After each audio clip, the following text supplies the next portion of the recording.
আদি আজীবন ইনসাফের কথা বলেছে। এমনকি বলতে বলতে এটাও বলেছে যে আমার শত্রুর প্রতি আমি ইনসাফ করছি। আমি কোনো শত্রুর উপরেও বেইনসাফি করতে চাই না এবং কেউ বেইনসাফি করুক সেটাও আমরা দেখতে চাই।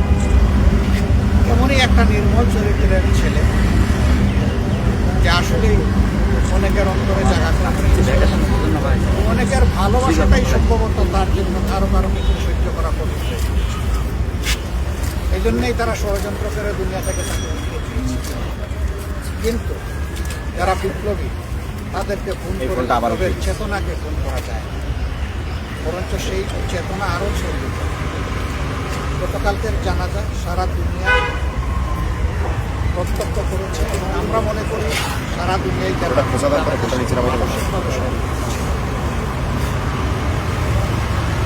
আমরা শপথ নিতে চাই আল্লাহ তাআলা যে দেশে আমাদেরকে পয়দা করেছে সেই দেশ এই জাতির জন্য আমাদের সর্বোচ্চ দিয়েই আমরা লড়ে যাব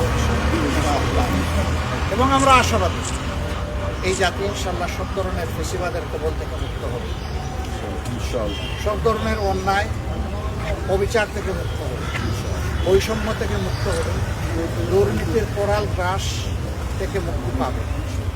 আমরা দুর্নীতির সেই দুর্ভেদ্য জাল বেড়া একবারেই ভেঙে তছনছ করে দেব।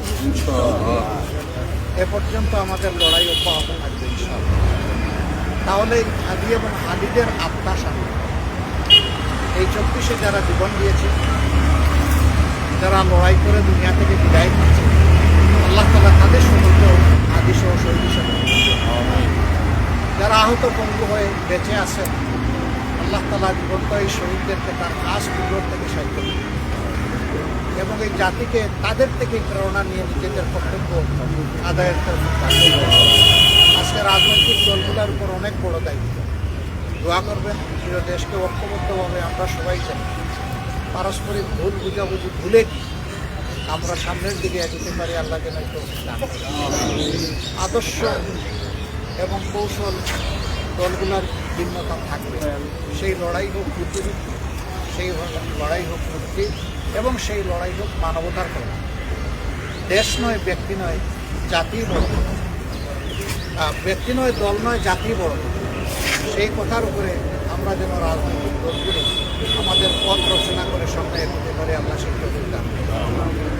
আমরা বেদনাদায়ক এই হত্যাকাণ্ড তার মা সহ পরিবারের সদস্যবৃন্দ, তার সংগঠনের সহকর্মীবৃন্দ এবং তাকে যারা ভালোবাসেন, যারা আঘাত করেছে, আমরা তাদের সকলের প্রতি সমবেদনা জ্ঞাপন করছি।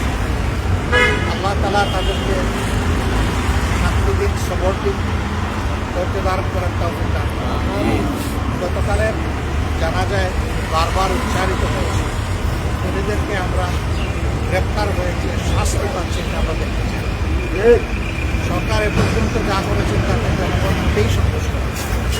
জনগণের দাবি আশা করি প্রধান উপদেষ্টা সহ জ্যেষ্ঠ মন্ডলী সেখানে উপস্থিত ছিলেন।